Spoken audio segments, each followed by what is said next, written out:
Now, Roger here is going to share some wonderful stories. He has lots of stories, and I've known him for a number of years. And he is, like many of the other folks that are here, way more approachable than you think. So he's going to offer at the end to come and hang out, answer questions, come meet all of you. When he says that, he's genuine. Take this opportunity. Thank you for coming so often, and thank you for always being so open, and thank you for being so friendly for everybody. Let's give Roger a big welcome, big round of applause for everything that he's done for all of us. Okay, hi everybody. Is the microphone working? Seems like it is. Awesome. Okay, hi, I'm Roger, and indeed the lights here are very bright, so I'm going to go like this every time I want to actually see the audience. Sorry. So I wrote Tor long ago, and I have a bunch of different experiences, and I'm going to try to share some of them with you today to give you a sense of how building Tor, how running the Tor network has been over the past decades. So I've got 12 different stories. We're going to start with examples of trying to teach governments and law enforcement how Tor works, some of them successfully, some of them not so successfully. And then we're going to talk about trying to run like the Tor network itself, despite organizations and mafia and so on, people out there trying to attack it. And then we'll talk a little bit about Tor in authoritarian regimes and how it's been useful and not as useful as we'd like for those situations. And then I'll try to end with some more fun stories. So this is the I tell the stories phase, but afterwards I plan to bring as many of you as I can over to the Tor booth in the nonprofit vendor area, and I will answer all of your questions as long as it takes, whatever questions you've got. Okay, so I should also point out, generally I do DEF CON talks that are more technical, like, hi, this is how Russia blocked Tor by protocol, and this is how we got around it, and check out these graphs. And part of that is, that's the cool technical stuff, and I want to teach people about that. But also, generally, I try to avoid the journalists who have their quotas and find something overhyped and so on. So if you're one of those journalists and you're excited to write about things today, great. Let's talk and try to figure out how to make it something that we're both comfortable with. Okay, so starting off on the FBI, DOJ side of things, long ago, back in 2005, I ended up meeting the EFF people, and they introduced me to some Department of Justice lawyers in Los Angeles, and I figured I'm going to go teach some feds about privacy and anonymity and why that's important. And it was, I guess the first impression I had, there were like 3 or 4 Department of Justice lawyers, and they were smart, interesting people who had, good arguments on their side. But also there were like 20 Secret Service people who showed up and lined the back of the room. Like they filed in all at once. They never said anything for the entire meeting. They never took their sunglasses off. So I don't know if this was an intimidation tactic or it's just standard dress code for Secret Service people to be doing this. But that was the beginning of my let me try to teach feds about Tor experience.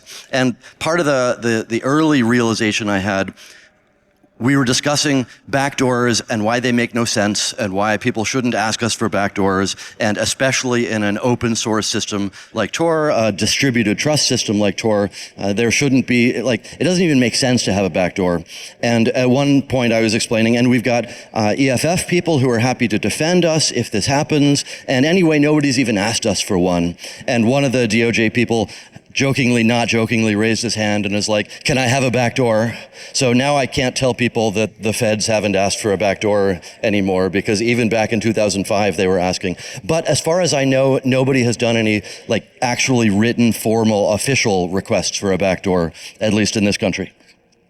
Okay, so the other lesson from that particular talk, I'd been talking to a bunch of proxy anonymizing companies. One of them was anonymizer.com before that, and the leader of that company said, we never answer subpoenas. If we ever answered a subpoena, nobody would trust us ever again, so of course we don't answer subpoenas. And during that DOJ meeting, just out of the blue, one of the DOJ lawyers was like, why can't you be like Anonymizer? It's easy. We send them a subpoena, they send us an answer. It's easy. Why can't you be like them? And I say that not to pick on any particular company, that company is long gone, but the problem is the architecture. The problem is they have the data, they promise not to screw you, and that's why Tor aims to be different, where there is no single point in the system, in the architecture, that knows who did what. So it's not about I hope you don't send us a subpoena, or we refuse to answer you. It's we actually don't have the information that you're asking about.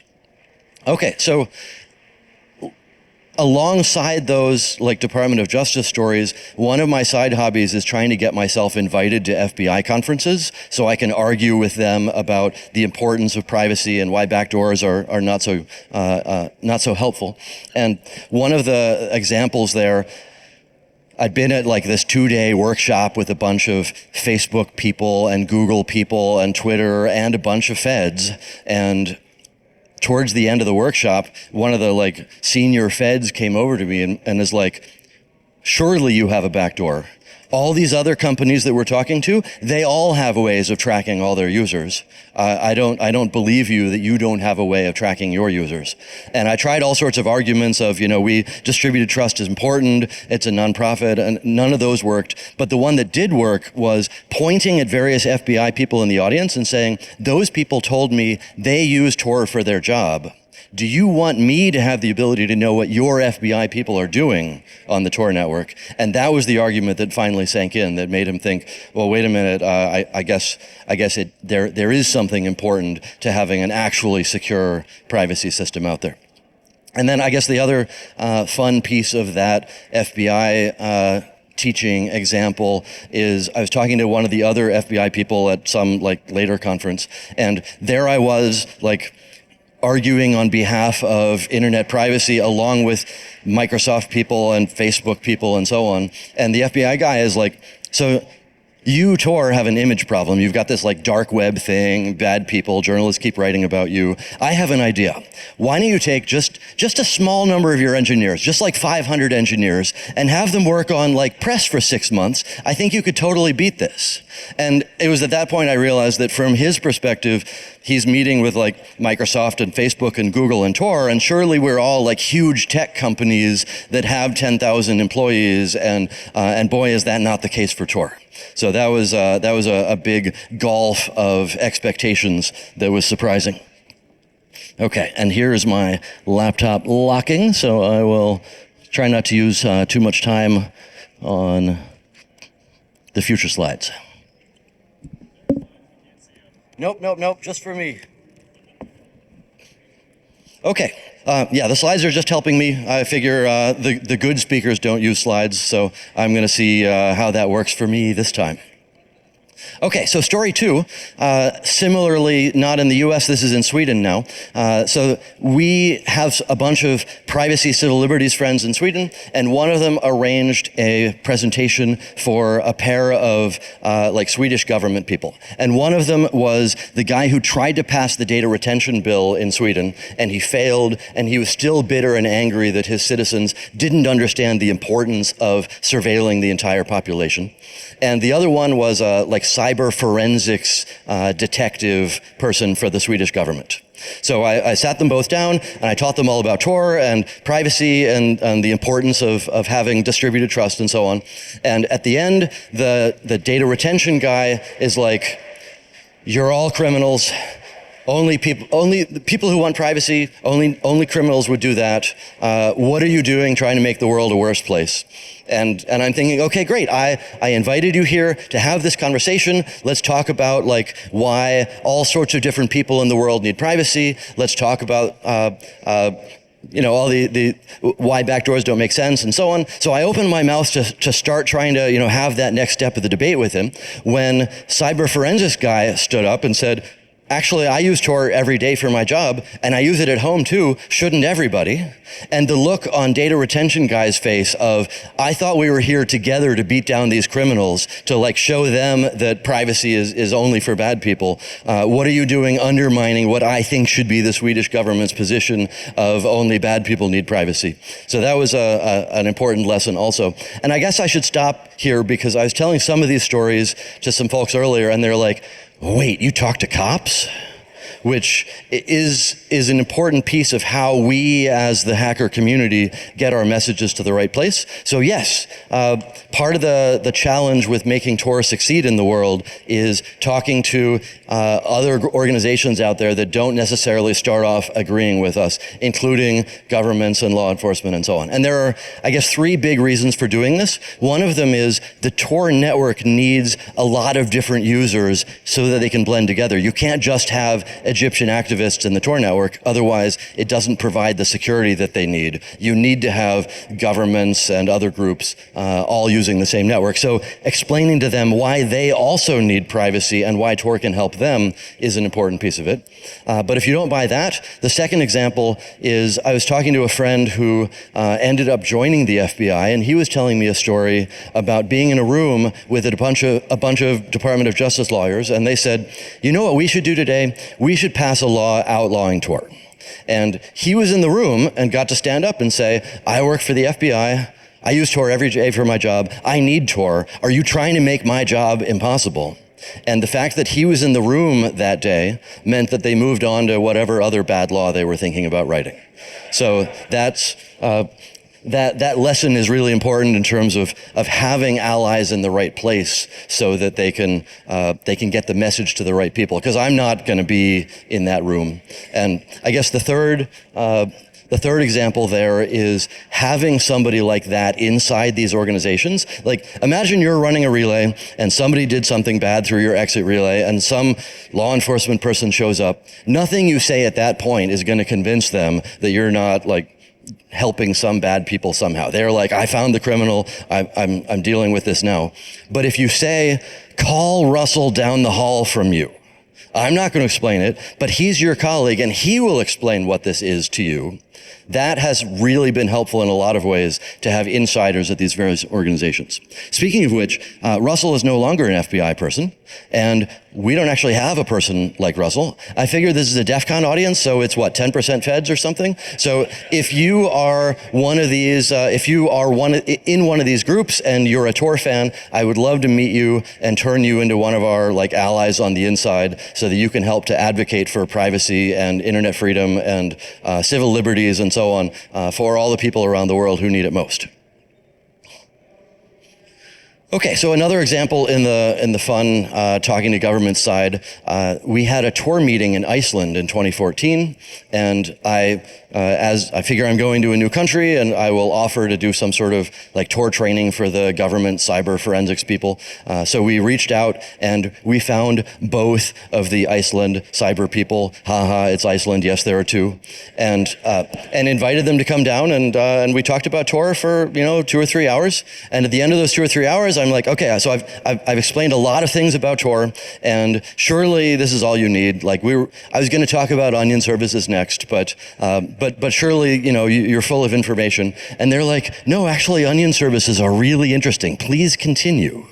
And it turns out that Silk Road was hosted in Iceland, but nobody knew that at the time. But I guess they did, and the feds had been leaning on them to learn what this Tor thing is and so on. So that was a point where, in each of these cases, it's not like I tell everybody basically the same information about Tor, whether I'm talking to Egyptian activists or feds somewhere, because part of the point is that everybody needs to be sharing the same privacy system in order to blend together, to have privacy together. So yeah, that was an adventure where it turns out they really did care more. Another example where things didn't go quite as well as I'd hoped, I ended up at one of these conferences meeting some DEA people, and I'm like, why don't I come to your DEA headquarters and do a talk on Tor, and I'll explain what it is, and we can talk through why distributed trust is important. We can talk about why a lot of different types of users are important. And I started doing the talk and they're like, where's Silk Road? And I'm like, well, I don't know, but let me teach you more about Tor. And they're like, where is Silk Road? So that was an example where trying to approach these particular people didn't work as well as I hoped it would. Okay, and then a more fun example. Somewhere in there, back in like 2006, I ended up inviting myself to NSA headquarters, Fort Meade, to do a talk to the NSA people. And I figured, hey, I should, try to learn from as much as I can from what they're doing. I talked to some people inside NSA afterwards who say that they use Tor and rely on Tor. That was interesting.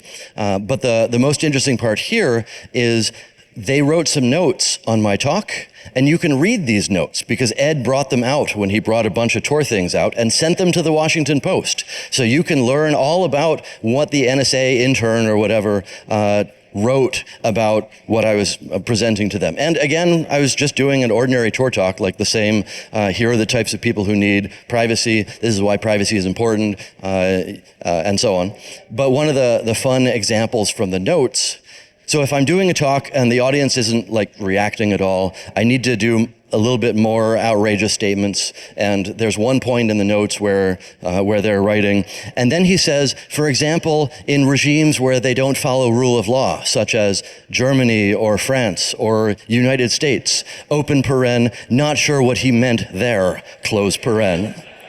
And a few years later, when you got to read those notes in the Washington Post, because certain governments were not following their own rule of law, I'd like to think that they do kind of understand what I meant by regimes, including the US, that do not follow their own rule of law. So part of the challenge there is how do we get governments, even the ones that are supposed to be the good ones, to actually follow their laws rather than undermine them to harm human rights and civil liberties. Okay, so that was phase one. That was Roger talks to cops.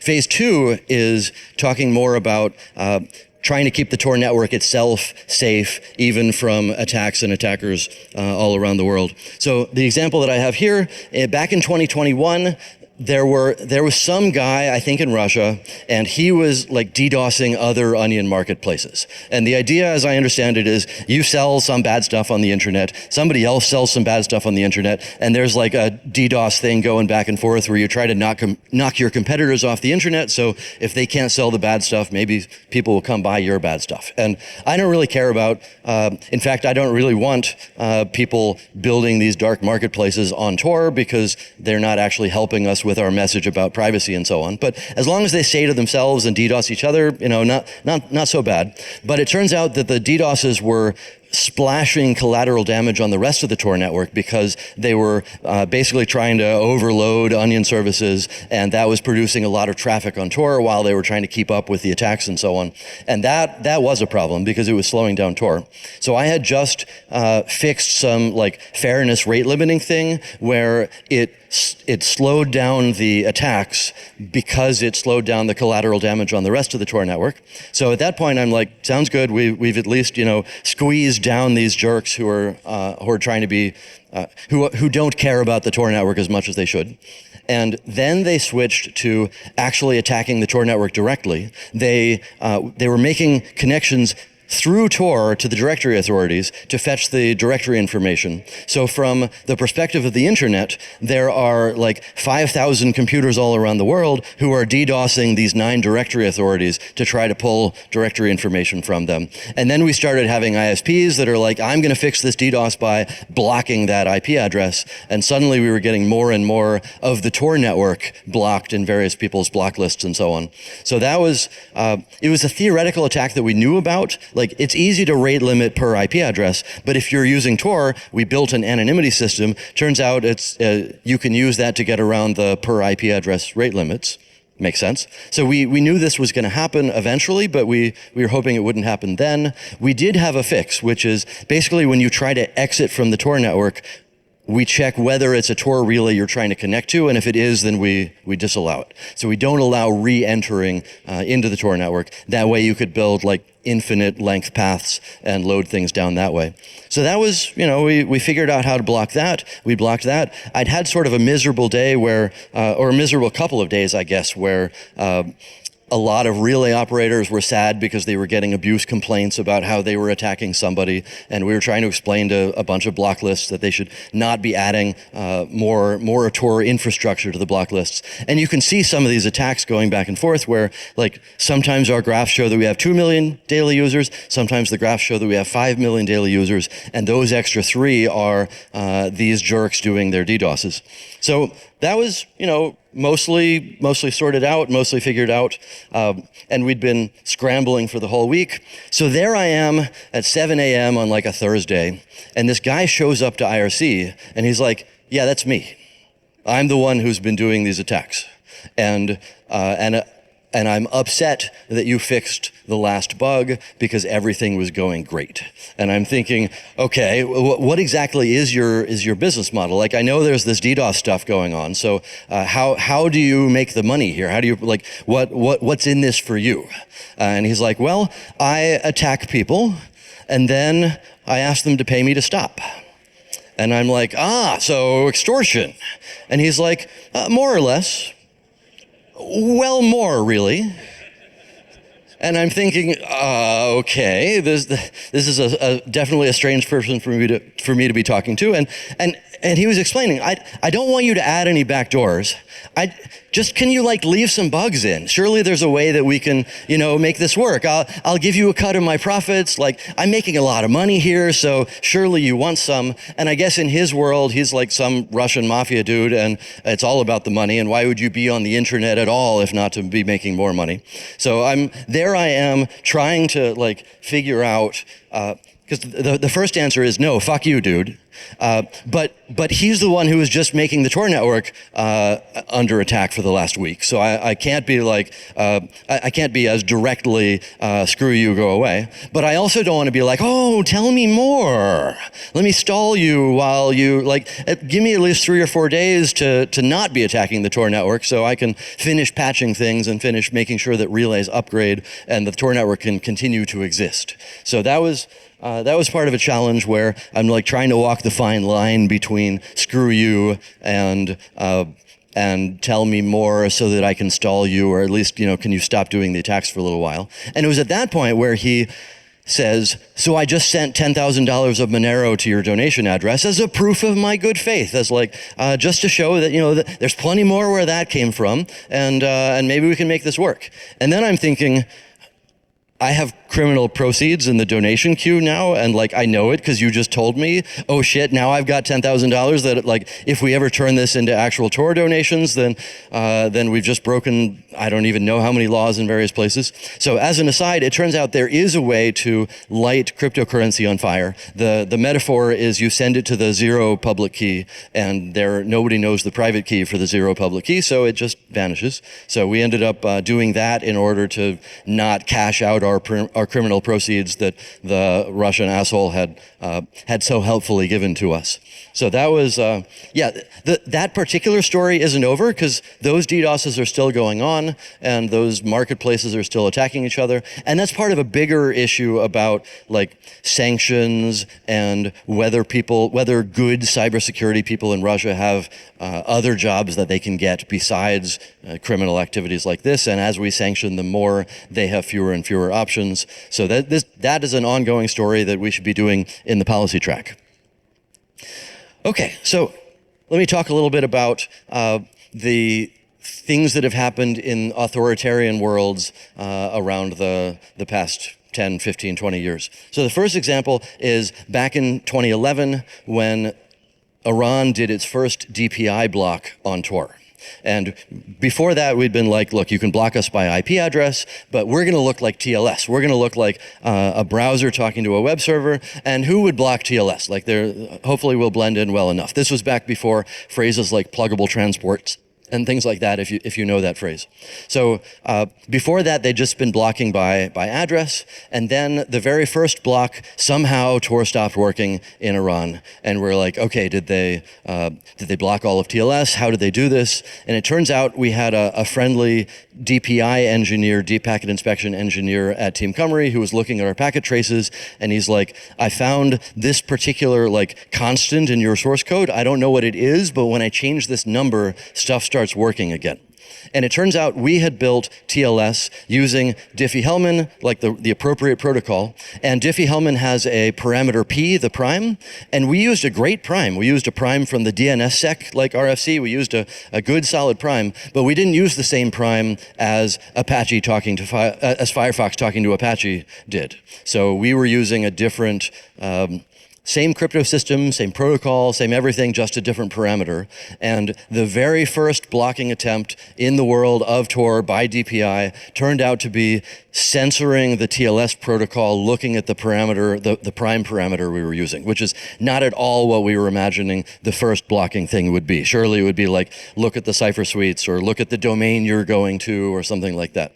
So one of the lessons is every time we make a list of how we think a censor is going to block us, like here are the top 20 ways that they might do it, and here's what we're going to do in each case. Every time we make that list, the way that they actually block us turns out to be not anywhere on our list. So it's hard to predict how these things are actually going to work. And the other answer is the importance of community here, where in no way would a couple of Tor developers sitting in a room have figured out that it was that parameter P in the time that the rest of the community did, looking around and trying to figure out these are the traces, these ones work, these ones don't. So it's really important to have a lot of folks, especially in the debugging phase of, wait a minute, Tor stopped working in this country. What did they break? Okay, so another fun example on the Iran side, a few years earlier, 2009. So you remember when Mousavi got elected in Iran and then suddenly he wasn't in charge? I see a couple of hands here and there. So in terms of, maybe you remember long ago the folks with the green fingers, the Green Party in Iran. So we know some of the people who were like sysadmins for the Green Party. And one of the challenges they had a blog talking about, political things in their country, and they ran the blog on WordPress, which I guess is what everybody did. So they had two problems. One of them was you can DDoS the WordPress, and now nobody can read that party's blog. And the other problem was it's WordPress, so you just break in and you write the Iranian cyber army was here, and now nobody trusts that political party quite as much. So I was talking to the folks who were helping to run this, and we realized that this would be actually a great use for onion services, where we gave them we hooked them up with a static gigabit connection in the US so that the static version of the page would be hard for people to overload. And then for every editor of the WordPress blog, we gave them a different onion address. And that meant when a certain person disappears and you're worried they're in a basement having their fingernails torn off or whatever is going to happen, that person doesn't know where the WordPress server is, and nothing that you can extract from him is going to help you find out where to attack it. So in that case, it's an example of reducing surface area so that it's not about a website that everybody can reach and you hope that the bad guys don't also reach it. It's about separating who knows what in an OPSEC kind of way. And I guess the other example going on from that same Iran story, I was talking to one of those people, I guess back in 2010, 2011 or something, and he was telling me that he'd been doing a bunch of trainings in Iran of various people, and he taught them all, here's how you use open proxies, here's how you use VPNs, here's how you use Tor, here's how you use other circumvention tools. And then he realized one day that everybody he had taught anything other than Tor to was now dead or in jail. And he realized now it is time to only teach Tor because the other ones are really not appropriate. So there's a whole talk there of how do you convince the people in these situations that, yeah, their government isn't really that good right now at surveillance, but the government's working really hard to become better, and you don't know when that transition is going to happen. So it's important to use the more safe tools by default from the beginning. That here I am telling that story about Iran, but the same story applies here in the US, where the government's maybe not as good as it wants to be at surveillance, but they're working hard to become a lot better. So it might be important, just as important for these communities here to think through how do we be safe by default, so later when we're surprised, we turn out to not have a bunch of data trail behind us. Okay, so that was on the Iran side. let's talk a little bit about Russia. So back when Russia was invading Ukraine, back in, I think it was December 2021, so before the invasion, they ended up blocking a bunch of different pieces of the Tor protocol. They blocked all the public relays, they blocked many of the default bridges, they even blocked Snowflake, which is a protocol that uses WebRTC, and they ended up blocking Snowflake by blocking domain fronting. So how many people here know what domain fronting is? I see a couple of hands, but quite a few, but okay. So domain fronting is a cool trick for getting around censorship. And the idea is, let's say you have some large HTTPS website that the censor doesn't want to block. So you do a TLS connection to that website, and on the outside, in the parameter called the SNI server name indicator, you specify an innocuous domain name, like something that's too big to block that nobody would care about. But once you have done that TLS connection, inside that encrypted tunnel, you then say host : whichever other domain you wanted to go to. And for a bunch of CDNs, back then it was Azure and Amazon and Google and Cloudflare and CDN 77 and so on. They allowed this trick where they didn't actually make sure that the domain that you say you're asking for on the outside matches up with the actual domain that you're asking for. So that meant that you can pretend to be going to Skype.com or something, but actually you're tunneling your traffic through Tor.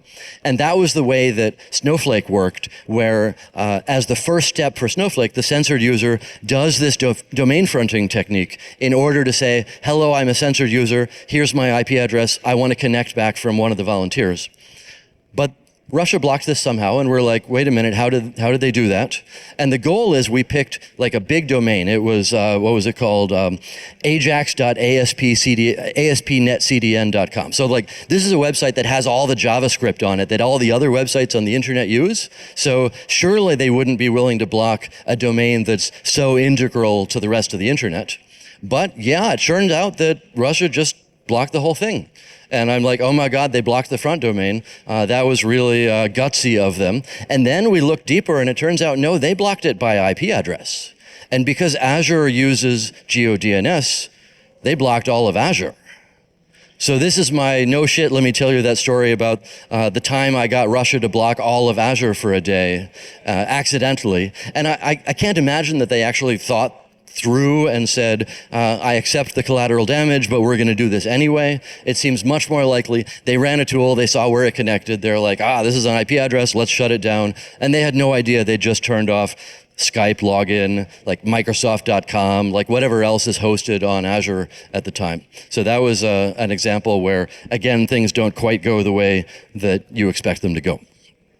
So to a different country, I was in Germany years ago meeting with the German Foreign Ministry, and they were trying to figure out, should Europe pass a law outlawing like American and European companies selling surveillance tools to the Middle East and to Russia and China and so on.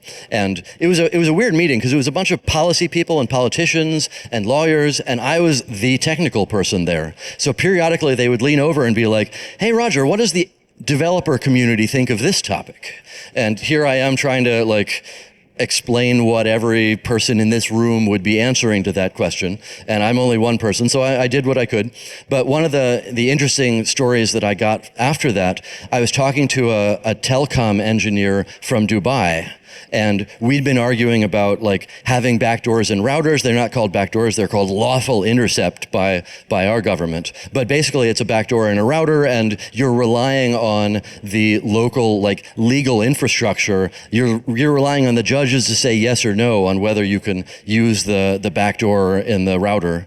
And he was explaining, look, I'm in the UAE. I've got the same routers you've got because you mandate backdoors in them. And I plug my router in and my like Emirati guy who's in charge of everything comes over and says, what's that port? And I say, oh, that's the lawful intercept port. And he says, I am the law, plug it in. So part of the important lesson here is reusing legal assumptions that aren't really working in the US, but we can at least pretend they are, in a different situation where they really don't work, is is a big problem that our governments have been continuing to have that problem. So we keep seeing more lawyers and politicians saying, no, let's undermine everything. Let's break end-to-end encryption. And don't worry, because we have rule of law here. So we'll never break our own laws. We'll never, look at the traffic we're not supposed to look at. So that doesn't work in the US, and it especially doesn't work in some other situations. Okay, so let me tell you a couple of last stories more on the fun side. So I was watching Ed Snowden do his NFT, and I'm like, I'm just as cool as Ed. I could do an NFT of my own. So we did an NFT, and we sold it for $2 million, which we had really good timing. We had really good people. I mean, nobody's actually buying the thing that we're selling. They're doing a donation to Tor, and this is the excuse that they were doing. So we ended up selling the very first private key for the very first Onion service that I made back in 2004 when I was first building Onion services. And that private key, it's a 1024-bit RSA key, which is already kind of bad. And the Onion address at the time is the first 80 bits of the SHA-1 of the 1024-bit RSA. So basically every piece of that sentence is bad news in terms of good crypto systems these days. But this was like a 20-year-old design, and 25 years ago, it made sense to be using SHA-1 and RSA 1024 and so on. But we've been phasing out that whole older Onion service design with the crappy crypto and moved up to some better ones, and I figured that was the perfect time to sell the very first private key.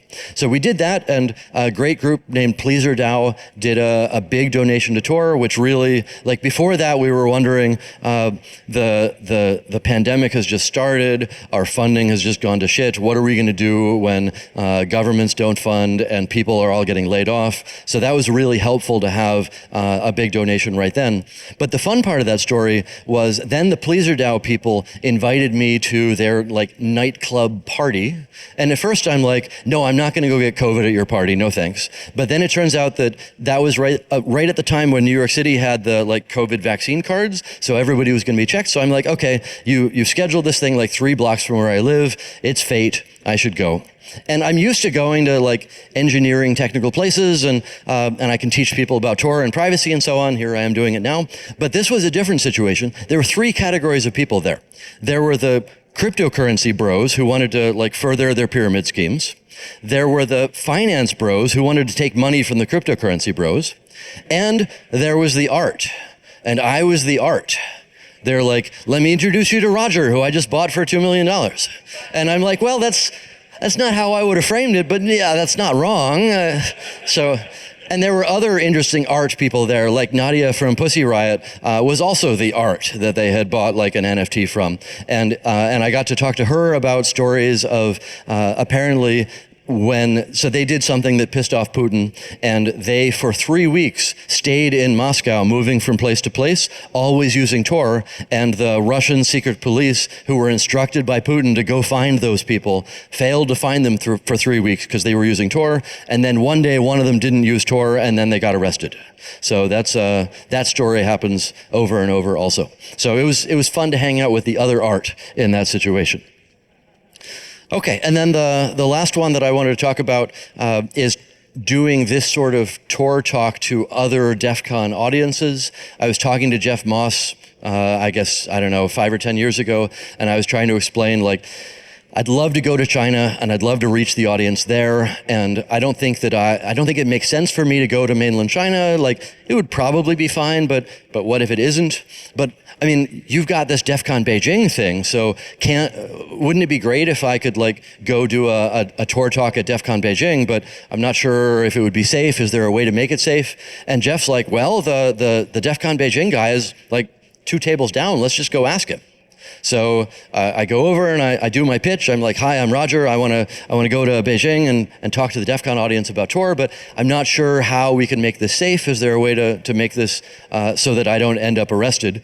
And he's like, yeah, we're totally going to make it work. Just never talk about censorship, only talk about privacy, and we can make this work. And I'm like, awesome, that I can totally work with that. Like, we don't have to talk about censorship. There are a bunch of important privacy topics. We can frame this for the China audience. And so I give him my card and I'm like, please contact me and we'll find a way to make this work. I'm serious, I really want to go. And then he looks down at my card and he pauses for like 30 seconds. And then he says, and don't mention Tor either. And then I'm like, okay, I guess this isn't actually going to work the way I was hoping it was going to work. So I guess one lesson there is, if you know an audience that really needs to hear from Tor, maybe in a situation where we, the Western Tor people, can go to, let us know. We'd love to help. And we have contacts around the world who might be more appropriate for doing Tor talks or trainings or something in various other parts of the world. So, I've got a bunch of other stories that I can talk about, and I think I'm going to save some of them for next time. For example, that time that I went to GCHQ, right soon after the Fort Meade talk, and I didn't actually know I was going to GCHQ. I met a great seeming privacy engineer at a privacy conference, and he's like, you got to come talk to my organization. And when I was on the train towards Cheltenham, I'm like, wait a minute. What is in Cheltenham? What have I just signed myself up for? And at the time, I'm like, okay, I'm gonna do a talk that is only I want to be, friendly and technical, but I don't want to give them anything that's going to help them in any way. So I decided I'm going to do a talk about censorship in China, the arms race, the deep packet inspection arms race, where China's trying to find ways to block us by protocol, and we're trying to get unblocked. And surely that's not going to help the British intelligence world. And then we learned from the Snowden documents that the X-Keyscore project inside NSA and GCHQ is a surveillance-based DPI engine. So it's a different arms race. It's a surveillance deep packet inspection, not a censorship deep packet inspection. But it turns out I went to England and did a talk to the British intelligence people about the topic that they were probably actually working on. And so there's definitely a lesson there of, you can think that you're choosing an innocuous topic, but sometimes you screw up. Okay, in the last couple of minutes, two last thoughts. One of them is EFF has been running a campaign to get Tor relays running in universities, and we started the campaign 2 years ago with 8 universities, and we are now up to 37 different universities. We just added, thank you, and thank them. We just added UCSD. We added the National Research and Education Network for Morocco. So the organization that provides internet connections to universities in Morocco is running a Tor relay. We are in the process of adding one in Technical University Dresden in Germany. And we have a bunch right now in MIT and CMU and Michigan and University of North Carolina. And say it again? Some of them are exits and some of them are not. So MIT has some exits. Waterloo in Canada has some exits. Michigan is an exit. UNC has an exit. CMU has an exit. So some of them are, and you can run either one. So if anybody here is connected to a university, or it doesn't have to be a university, we have the equivalent of a junior high in Switzerland running an exit relay. And it's because the sysadmin there set it up, and that's just what you do in his country. So if you're connected to an educational institution, please contact me afterwards. I would love to help you help EFF further that particular campaign. So they have these awesome challenge coins that they made that I'll show you later with these cute little onions jumping rope. So do it for the human rights or do it for the shiny coin, whichever one works for you. And with that, I'm close to out of time. I'm gonna stand down here and answer all of your questions. And I'd love to hear from your perspective how the whole war stories, don't use slides, just tell stories thing goes. And most importantly, after this, I'm gonna lead as many of you as want to come over to the Tor booth in the nonprofit vendor area, and I will stand around in a bright green shirt, easy to spot, answering all of your Tor questions until you have no more Tor questions. So thank you, and talk to you soon.